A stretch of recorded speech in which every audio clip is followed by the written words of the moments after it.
룻기 1장 14절부터 17절입니다. 그들이 소리를 높여 다시 울더니 오르바는 그의 시어머니에게 입맞추되 룻은 그를 붙쫓았더라. 나오미가 또 그에게 이르되 내 동서는 보라 내 동서는 그의 백성과 그의 신들에게로 돌아가나니 너도 너의 동서를 따라 돌아가라 하니 룻이 이르되 내게 어머니를 떠나며 어머니를 따르지 말고 돌아가라 강건하지 마옵소서. 어머니께서 가시는 곳에 나도 가고 어머니께서 머무시는 곳에서 나도 머물겠나이다. 어머니의 백성이 나의 백성이 되고 어머니의 하나님이 나의 하나님이 되시리니 어머니께서 죽으시는 곳에서 나도 죽어 거기 묻힐 것이라. 만일 내가 죽는 일에 어머니를 떠나면 여호와께서 내게 벌을 내리시고 더 내리시기를 원하나이다 하는지라. 아멘. 네, 어제의 말씀은 이 붙쫓았다. 그래서 이것은 이 하나님을 전적으로 사랑한다라는 의미라고 말씀을 드렸습니다. 굳게 결합하다, 남녀의 결혼 관계처럼, 그리고 충성하다라는 다바크의 의미로서 하나님만 사랑하고 하나님만을 위해 살아가는 것을 이야기하는 것이죠. 그리고 이것은 다른 표현으로 하면은 그리스도와 연합된 삶을 살아가는 것이라고 할 수 있습니다. 그리스도와 연합된 삶. 그렇다면 여러분 여기서 하나님을 전적으로 사랑하고 하나님만 사랑한다라고 하는 이 붙쫓았다라는 이 단어의 구체적인 의미를 볼 수 있는데, 이 구체적인 내용들이 상세한 설명들이 16절과 17절이라고 할 수가 있습니다. 그래서 16절 말씀을 보면은 어머니께서 가시는 곳에 나도 가고 어머니께서 머무시는 곳에 나도 머물겠나이다.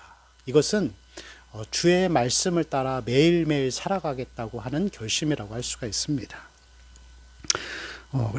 그래서 하나님과 연합된 삶, 하나님만을 사랑한다라고 하는 것은 주의 말씀을 따라서 말씀만을 붙들고 말씀만을 의지해서 매일 말씀을 읽고 묵상하는 것을 이야기하는 것이죠.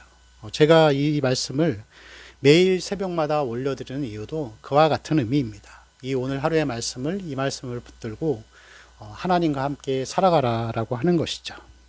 여러분, 말씀을 매일 읽고 묵상하고 한다는 것은 당연한 일이죠.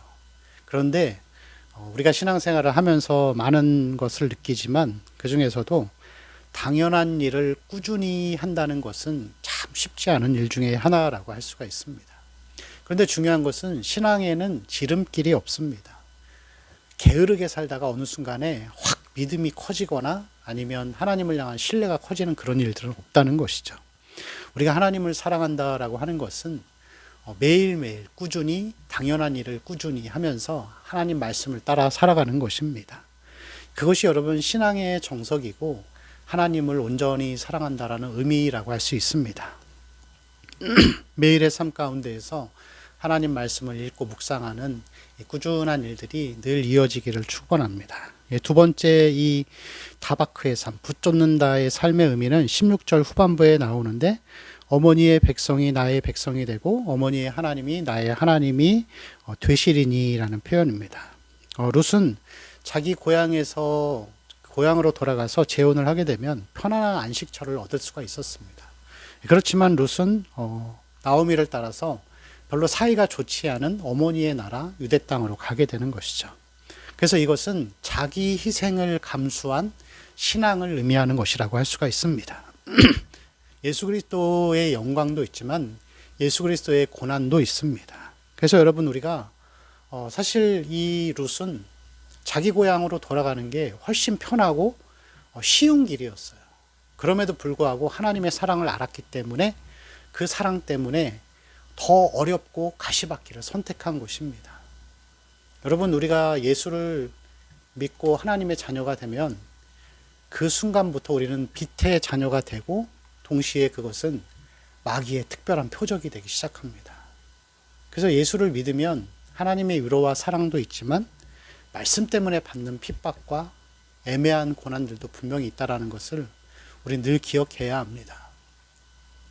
그래서 그러한 이 하나님 나라에 들어가려면 우리가 많은 핍박을 받아야 한다고 성경이 말씀하는 것과 같이 그러한 은혜, 그것도 이 고난도 하나님이 주시는 은혜라는 것을 믿고 또 그 고난 가운데 있다면, 그러한 어려움 가운데 있는 성도들이 있다면 또 믿음 가운데 인내하며 잘 참고 견뎌가는 이 붙잡는 신앙이 되시기를 바랍니다. 세 번째 17절에 나오는 말씀인데요.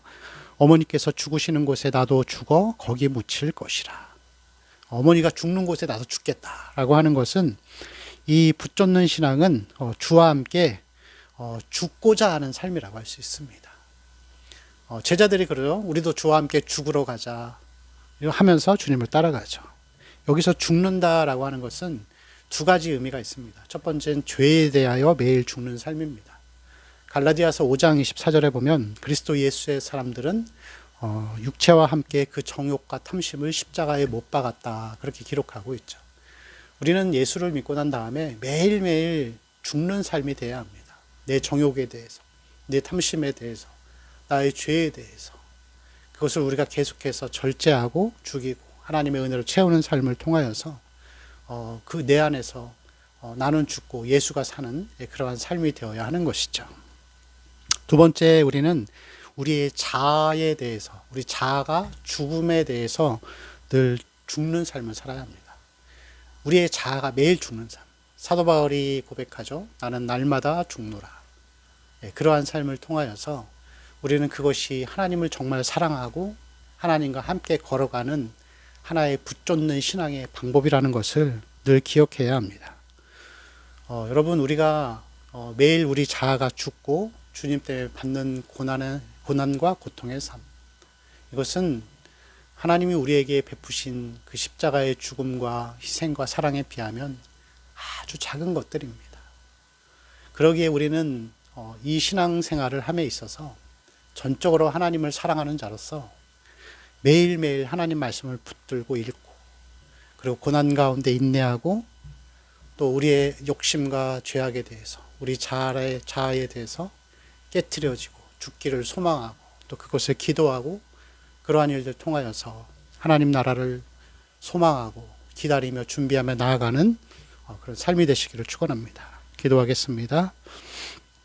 주님, 루시 쉬운 길보다 더 어려운 길을 선택하여 그러나 궁극적으로는 하나님의 은혜 안에 거한 것처럼 우리의 삶도 붙잡는 신앙으로 매일매일 말씀을 듣고 읽으며 또한 우리의 삶이 자아와 또 하나님 욕심에 대해 죽고 또 매일매일 그 인내 가운데 고난 가운데에서도 인내하며 나아가는 귀한 삶이 되게 하여 주옵소서. 우리 주 예수님의 이름으로 기도합니다. 아멘.